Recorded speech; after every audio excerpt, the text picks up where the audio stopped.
Alright, winched out. Ready to go here. Woo, thirsty now.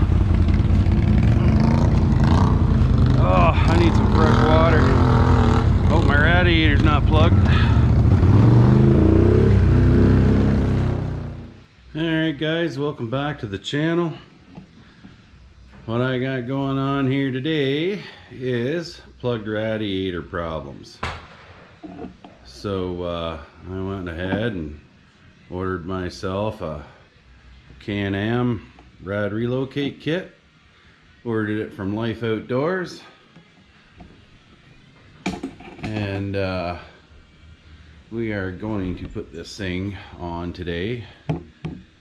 And it's really hot out there, so I'd imagine there's gonna be some beer drinking. This is all the stuff that comes in the box. Got some hoses over here, and I printed off the instructions off of the instructionsbrp.com website, and we're gonna start tackling this thing. So I guess we are gonna start by draining the radiator and take the front rack off and the side panels. I already have some of the side panels off because I was trying to clean the radiator, so I've already got that side panel off. You can see right in there. Take all those hoses off and whatnot, and I kind of got the this is just sitting up here, just, and it's actually safer sitting on the front of the quad than it is on the table, but you know, I was kind of curious what it was going to look like, so there it is. Let's get at her. Okay, we are plugging away. We got the rad off, and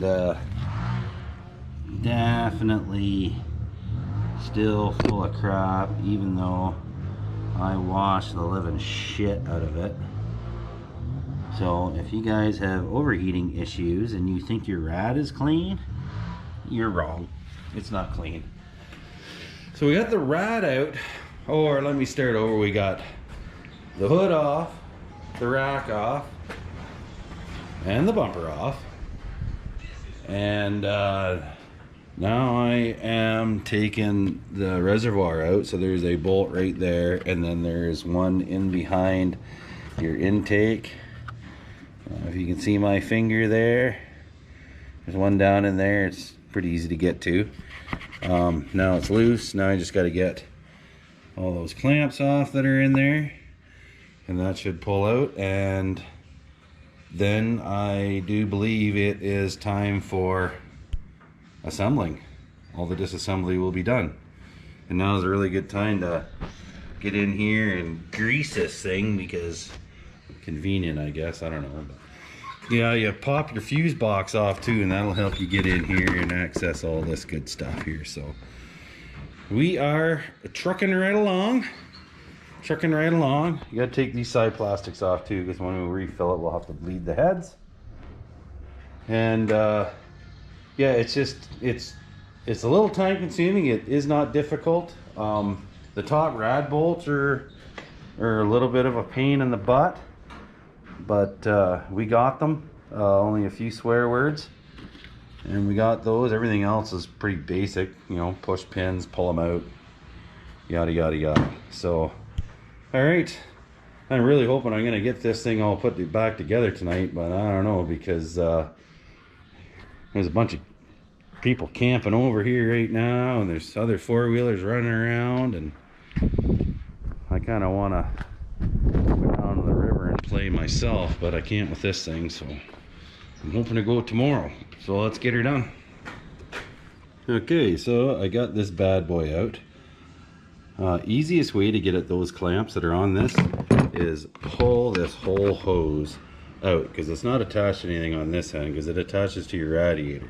So you pull the whole hose out, you can get to those stupid clamps.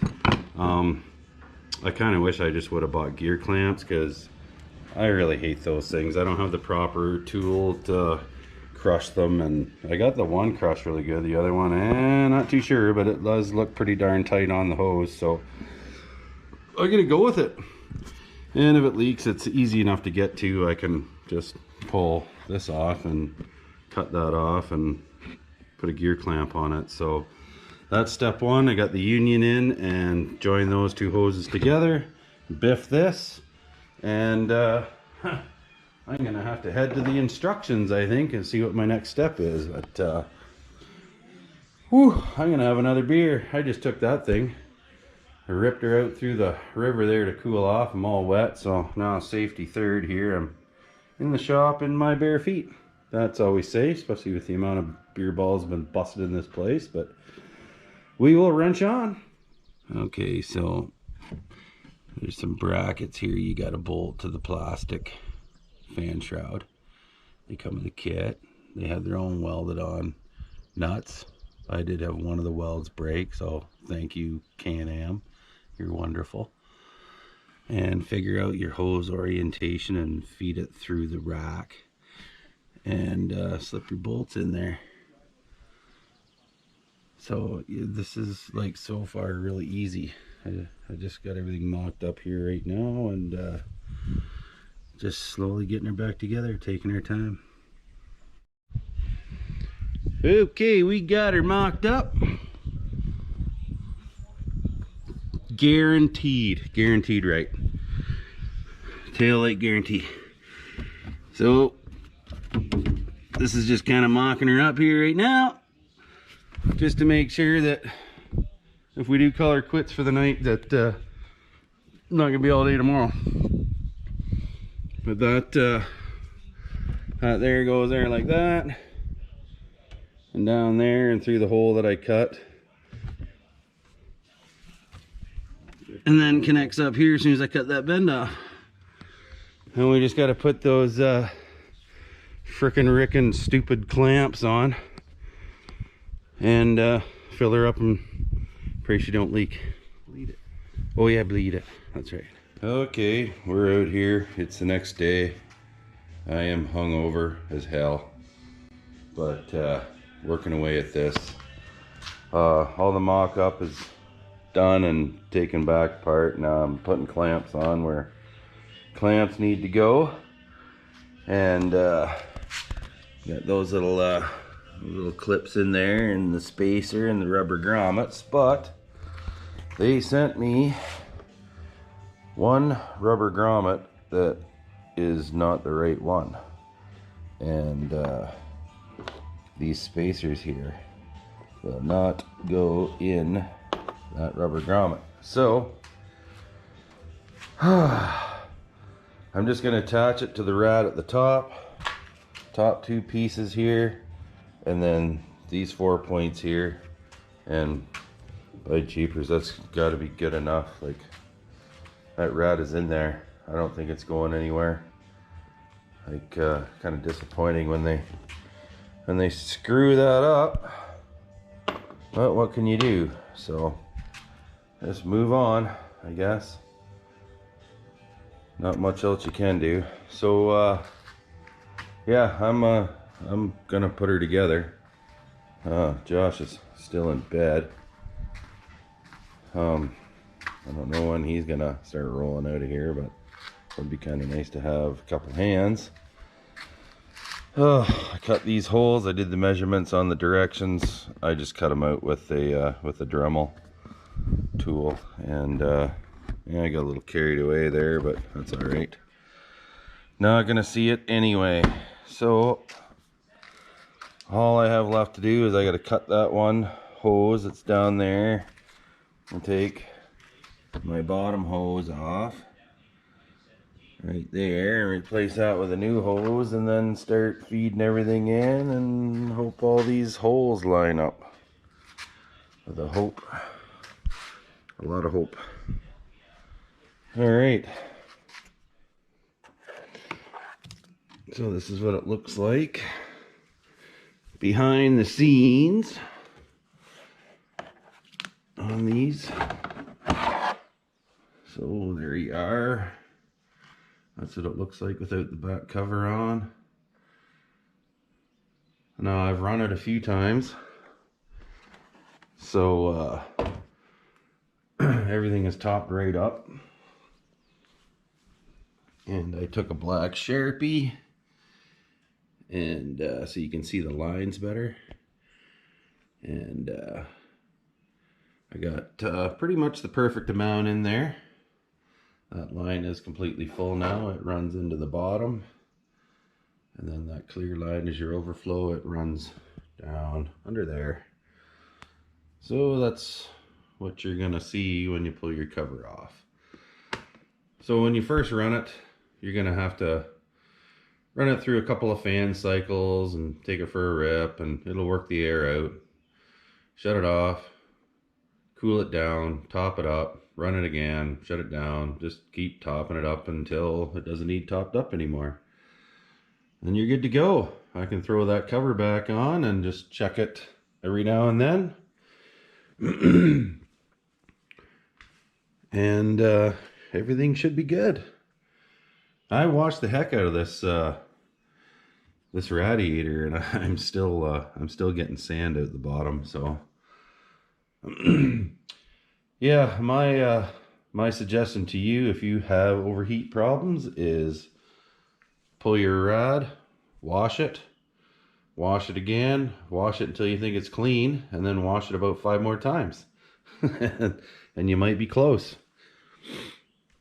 Because if you're having overheat issues, 99% chance it's just dirt in your radiator. Don't start rushing to the dealership or anything. Just pull your rod and give her a good cleaning. Okay, guys, that is another done project, and I gotta say, I'm liking it. We went together pretty good.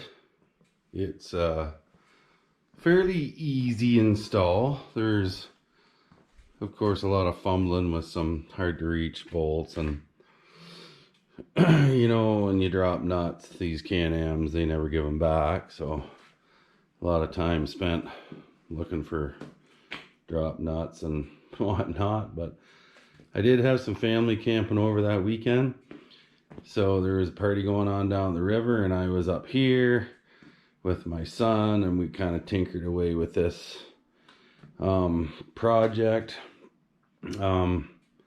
I think I got probably about 10 hours invested in the installation, but like, that's not, you really can't, you know, I'm gonna take that with a grain of salt and a bottle of aspirin, because, you know, there was some socializing and goofing off and whatnot. We had fun, but, you know, it took us you know, a few hours each day, and I got it put together, and no leaks, and of course with the rod being clean, it's running perfect temps now.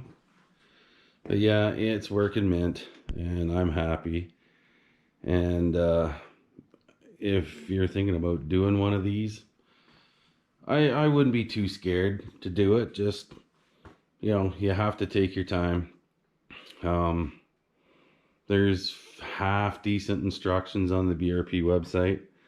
I think I learned a little bit more just from watching videos like this one here.